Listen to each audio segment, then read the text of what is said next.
Beware, you're in for a scare. From the pages of R.L. Stein's best-selling books comes a brand new series of Goosebumps videos. Videos that will creep you out, freak you out, or simply make you laugh your head off. Alright, folks, welcome to Differences Between a Book and an Episode. We're doing The Barking Ghost. So, insert foot. It turns out that the freaking writers of the episode did add a little bit more cha-ching to it, but the messed up part is they didn't go more in depth with it.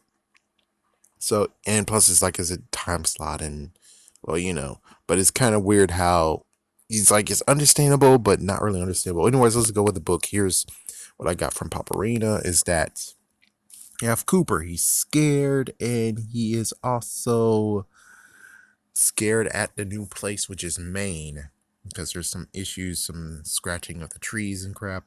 And then we have Mickey, who is the older brother and plays tricks on Cooper.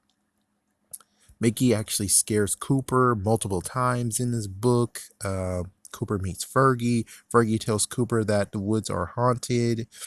Fergie confesses to Cooper that Mickey actually told him to say that. She felt bad, and that's why she revealed it.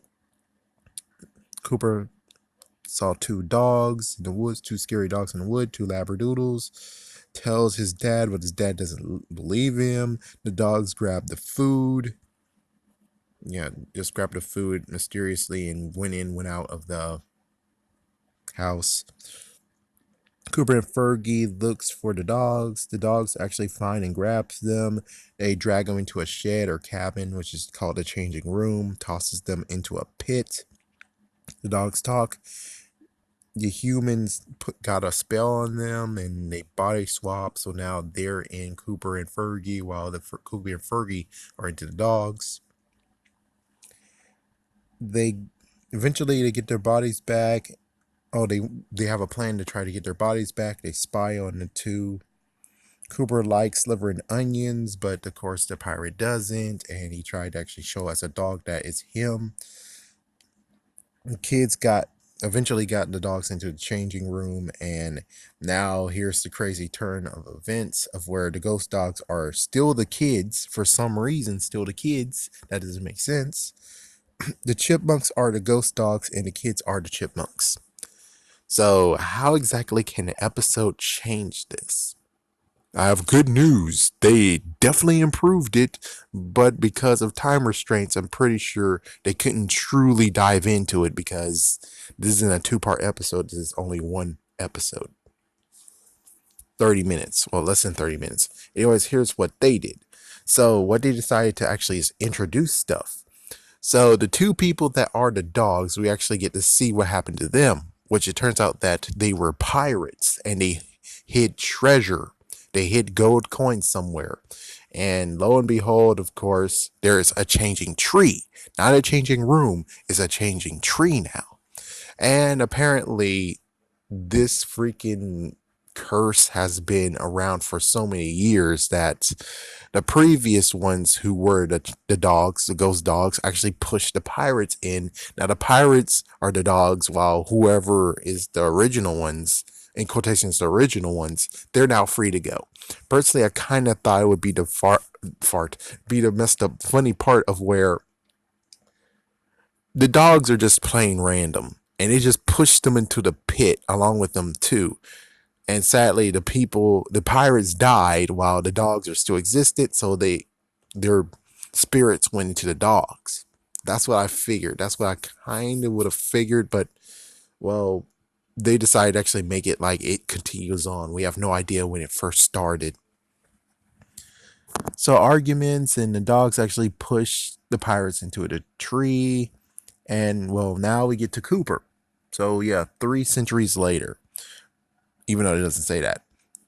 Cooper actually hears sounds and the dad is like, no, there's nothing out there. And then we see the mom, which, did this book have the mom in it?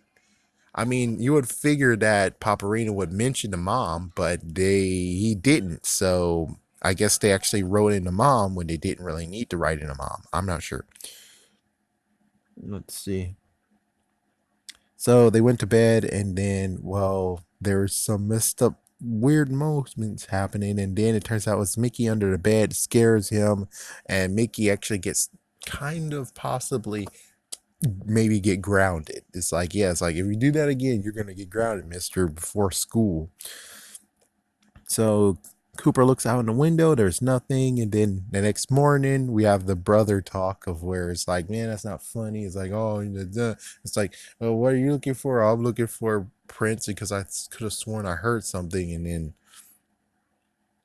Cooper actually, yeah, like I said, look for Prince, and he goes into the woods. There's howling, and he journeys deep into the woods. He finds a gold piece, a gold coin. So yeah, the pirates, they hid something, so it looks like they hid him near here. The ghost, yeah, so the ghost dog was in the water barking at him. What the frick? And Cooper runs. Fergie actually spooked him too, and she actually eavesdropped to know his name, which technically no, she actually know his name because of his brother. So they run and then it turns out that the previous family, which is, this is a lie, actually just disappeared out of nowhere. All the food and stuff are still there, but they're nowhere to be found, especially their dogs. Oh my gosh. And then Fergie actually warns them to leave. He warns him to tell his family that he should leave. So eventually the ghost dogs find him, they chase him, and he runs home, and the dogs actually were nowhere to be found. And the dad is like, and he's like, oh, well, you do have an active imagination. So then after that, at night, the doors. Oh yeah, the dogs actually got in there at night. So at night, they decided to go out into the house of theirs and started breaking crap. Yes, they started breaking crap, and then eventually they found the food, and they started eating the food. Eventually, Cooper went downstairs, and it's like, oh man, Mickey, you have done it now. He goes down, and there's the two dogs. He does have a bat. The two dogs did corner him, but then they said, oh, frick this, we're going to leave. So they left, and then Mickey sees him downstairs, and it's like, oh man, you're screwed now, man. Wow, that's a messed up mess you got here. Let's see. Yeah, and he jokes about it. Yeah, of course he makes jokes. So Fergie actually finally comes clean and says, hey, I shicked up your brother a little bit. This messed the frick up. And she actually apologizes to him, and he actually tells her about the dogs, that he saw dogs last night and stuff, and he's like, no one's gonna believe me. I didn't even try telling them. And Fergie actually is like, well, I believe you, and how about at night we'll go look for him? Which is kind of funny if you think about it. It's like, man, I'm pretty sure Fergie actually is digging Cooper. She didn't actually do this for the dogs. She actually do this to secretly have a rendezvous, if you know what I'm saying. It's like, come on, it does look like it. It's like it is truly genuine, but on the other hand, you could lean towards the fact that she want to have more time with him. And maybe as an apology or something. So at night they go, the dogs actually find them. One dog actually pushed Cooper to the ground and pins him, and then was able to get back up. And the dogs now are leading them, pushing them to somewhere, which of course is the changing tree. And well, the two dogs just pushed them down, and the dogs actually speak to him, saying, 3 centuries ago, there were dogs who actually pushed us down here, and our plan is to actually use your bodies, take your bodies, so we can leave here, and you guys can now be the dogs forever. Yeah. Yeah, and then the next morning, well, Cooper and Fergie are now dogs. And meanwhile, their human version of themselves, their bodies are dirty as hell. Yeah, and they're eating like barbarians, of course, like they're freaking pirates. Of course, they're gonna eat and don't have any freaking. Yeah, it's kind of weird where it's like, so you're telling me you guys don't even understand that? It's like you treat them better than that. You have to admit something's freaking them up instead of this messed up crap that's going on here.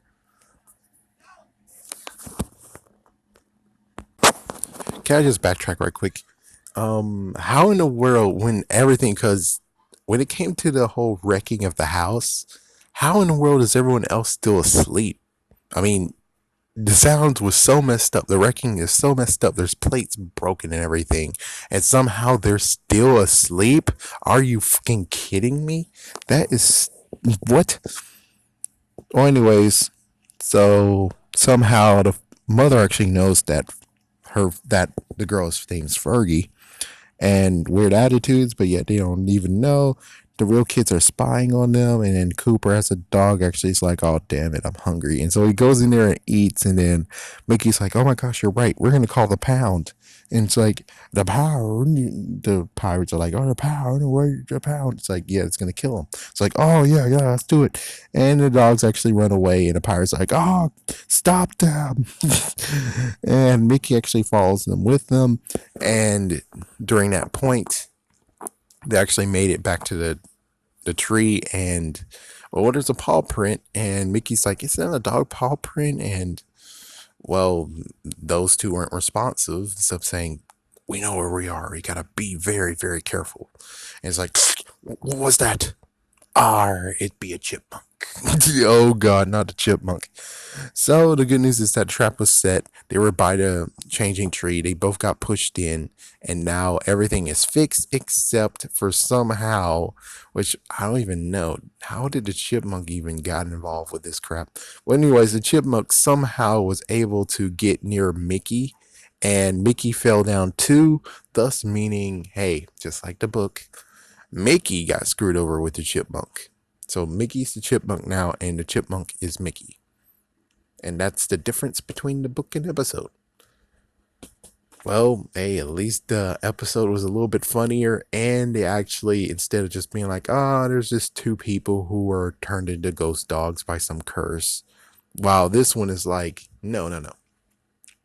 They were pirates, and they weren't the first victims, but they're like victims. It's like they're not the first victims that got the curse. Instead, they're just victims, and well, they got pushed in and now they got screwed, while whoever has their bodies are now free to do whatever they want, and we have no idea what they want. And of course, the real messed up thing that makes it like, what, is the fact of, you mentioned the gold. Why didn't they actually go for the gold? Why in the world didn't they actually go get the gold? I mean, it makes perfect sense where it's like, we got the bodies. Let's go get the gold. The treasure. It would have been cool to be able to do that. And maybe even they set up a trap being like, oh, the treasure. And that's what they do, is that they find the treasure, they unbury it, they put it near the golden, where the changing tree. The pirates try to go get the gold and everything, but they got pushed in, and then there you go. And who knows, maybe even the kids actually get to keep pieces of gold, or well, now the gold is just there, and they can lure anyone they want. The ghost dogs can lure anyone they want to get the gold, and it's like, well, tempt two, but this time they don't have to look for the gold. Anyways, there you go. Have a scary day. Have a scary night.